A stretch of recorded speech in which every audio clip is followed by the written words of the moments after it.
हम मीनू झा प्रणाम करै छी समस्त मिथिलावासी के एकटा कोहबर के गीत लऽ कऽ उपस्थित छी।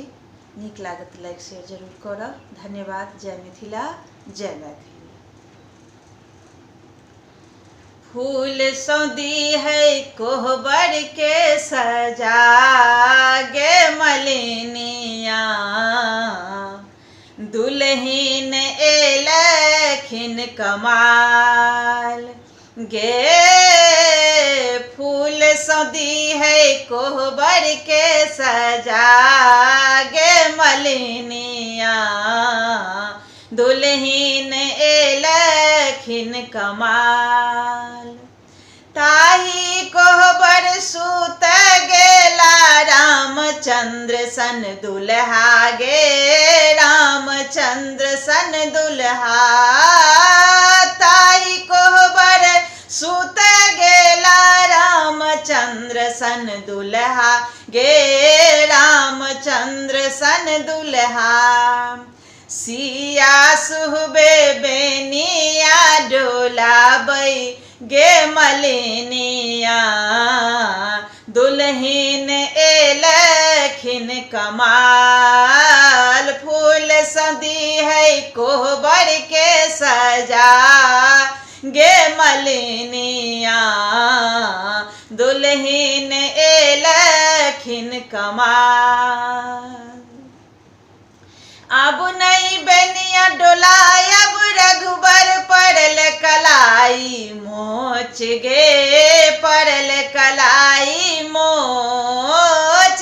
अब नहीं बेनिया डोलायब रघुबर पड़ल कलाई मोच गे, पड़ल कलाई मोच। हमहु छियै राज दुलारी गे मलिनिया, दुल्हिन एलखिन कमाल। फूल सौंदी है कोहबर के सजा गे मलिनिया, दुल्हिन एलखिन कमाल। एतबा बचन सुनल रघुनंदन कोबर सभेला बहार गे, कोबर सभेला बहार। एतबा बचन सुनल रघुनंदन कोबर सभेला बहार गे, कोबर सभेला बहार।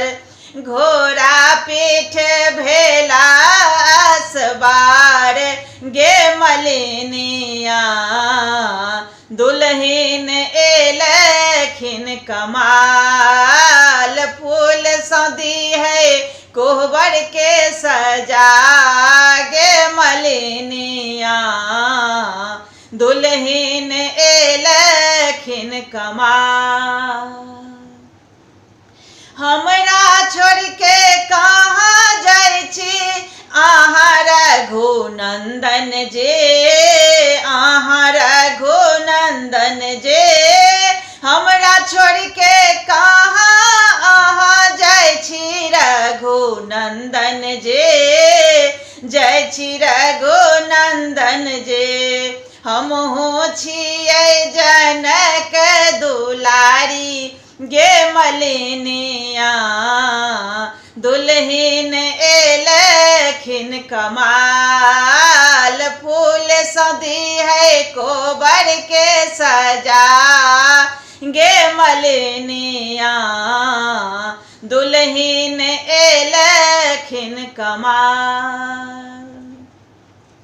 आहाँ छियै जनक दुलारी हमहु राजकुमार गे, हमहु राजकुमार। आहाँ छियै जनक दुलारी हमहु राजकुमार गे, हमहु राजकुमार। नेह सजीवन दोनों मिल बीतेबै गे मलिनिया, दुल्हिन एलखिन कमाल। फूल सौंदी है कोहबर के सजा गे मलिनिया, दुल्हिन एले कमा